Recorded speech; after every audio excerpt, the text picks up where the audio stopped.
उसके लिए हम हमेशा रोते रहे, उसके लिए हम चीखते रहे कि मेरा मैथ्स कमजोर है, अगर ये लिखते रहने के बजाय आपने मैथ्स तैयारी कैसे चेक करें, इसके लिए कुछ पॉइंट्स आपको ध्यान रखने होंगे। उन पॉइंट्स को बताने आया हूं बच्चों कि ये पॉइंट्स क्या हैं आपके, और मुझे उम्मीद है कि आपको बहुत काम की बातें इसमें मिलेंगी। जैसे बच्चों, स्वयं का विश्लेषण, स्वयं पर काम कीजिए और सोचिए कि मुझे इस नौकरी की कितनी जरूरत है या नहीं है। अगर जरूरत है तो वो क्यों जरूरत है।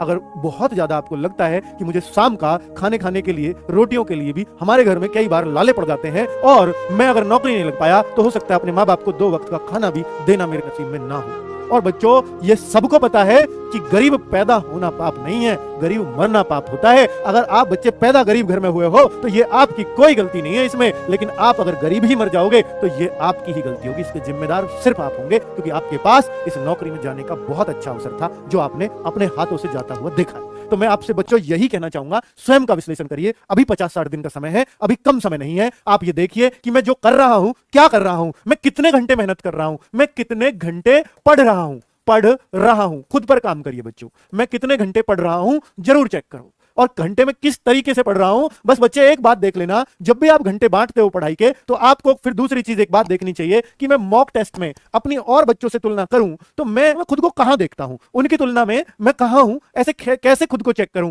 तो बच्चे, मॉक टेस्ट इसलिए होते हैं कि आपसे कितने हजार बच्चे अभी ऊपर चल रहे हैं, तो आप उस मॉक टेस्ट में एक बात जरूर देखिए, कुछ 4 सब्जेक्ट आपके एसएससी में आते हैं, उन 4 में से 1-2 सब्जेक्ट आपके जरूर ऐसे होंगे जिनमें आपके पूरा विश्वास है कि मैं इनमें अच्छा करूंगा ही करूंगा। मेरे ख्याल से वो 2 सब्जेक्ट आपके होने चाहिए, हिंदी और रीजनिंग। जिस बच्चे का ये कमजोर है, मैं उससे नहीं कह सकता, और आज भी कमजोर है, मैं उससे बिल्कुल उम्मीद नहीं करूंगा कि वो कभी, अगर आपने हिंदी और रीजनिंग को ये कह दिया कि टाटा बाय बाय, अब हमें आपकी कोई जरूरत नहीं, जितना जल्दी हो सके इनसे टाटा बाय बाय बोल दो। टाटा बाय बाय का मतलब है कि आप इनको टाटा बाय बाय कहने का समय आ चुका है। आप इनके लिए क्या करो, हमारा प्रैक्टिस सेट चलता है, सिर्फ उतना काम करो और इसके अलावा कुछ मत करो। मत किताबों से पढ़ो, मत कहीं से पढ़ो। वो रीजनिंग का सेट, वो हिंदी का सेट रोज कर लिया करो, इसके अलावा कुछ मत करना।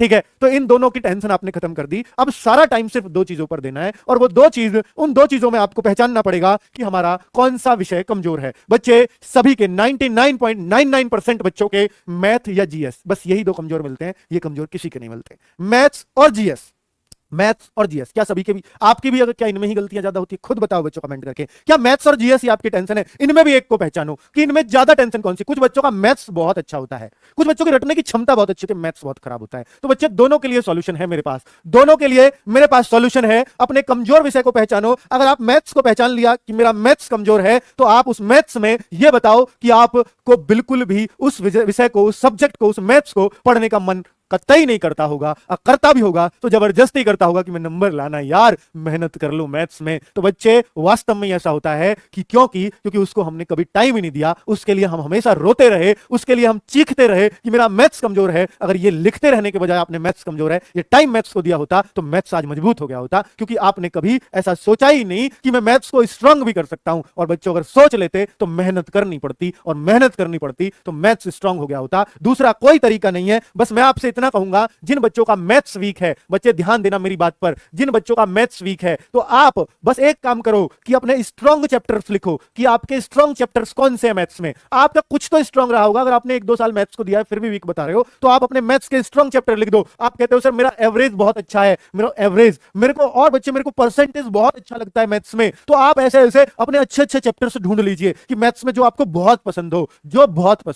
अब बच्चों, ये चैप्टर्स ढूंढिए और इनको एक बार और कर दीजिए। क्यों सर, क्या इनसे ही आएगा पेपर? बेटा, मैथ्स पता है वीक क्यों रह जाता है? हम क्या करते हैं, ये तो मुझ पे आते हैं, मैं औरों को बना लेता हूं, और फिर भी ऐसे ही रह जाते हैं। तो मैं आपसे ये कहूंगा, मैं हमेशा एक बात कहता हूं बच्चों से कि मैथ्स में जो आपको आता है उसको और स्ट्रांग करो, आपका मैथ्स पूरा स्ट्रांग हो जाएगा। क्योंकि ये कुछ चैप्टर्स ऐसे हैं जो आपको आते हैं, वही आपको मैथ्स करना सिखाते हैं। जो आपको आता है वही आपके अंदर कॉन्फिडेंस लाता है, और जब एक बार कॉन्फिडेंस आ गया तो समझ लीजिए मैथ्स आने लग जाएगा आपको। क्योंकि जब आप ये देखोगे, इन चैप्टर्स का काम, तो जो मेरे 7-8 चैप्टर मजबूत हैं, इनको तो मैं नींद में भी सही कर देता हूं तो मैं एक चैप्टर और ले लेता हूं और इस पे और थोड़ी मेहनत करता हूं, और देखते ही देखते आप अगले चैप्टर को और स्ट्रांग करना शुरू कर देते हैं और वो स्ट्रांग हो जाता है। बच्चों, मैं आपसे बात करूं कि अगर मैं आपसे बात करता हूं बच्चे मैथ्स में, ये सब बता रहा हूं बच्चे, 12 साल का एक्सपीरियंस बोल रहा है, मैं नहीं बोल रहा हूं। बच्चों को उनको मैथ्स कराया है बच्चे, उन बच्चों को मैथ्स कराया है जो मैथ्स में जोड़ते तक डरते थे। आप यकीन नहीं मानोगे, बच्चों गुणा करनी नहीं आती थी, मैं एक गुणा उनको दे दूं कि 32 में 34 की गुणा कर दो, कि ये गुणा कर दो, और बच्चे वो मैथ्स में वो पूरे में से पूरे करके आए हैं। ऐसे कैसे पॉसिबल है? बस यही है उनके।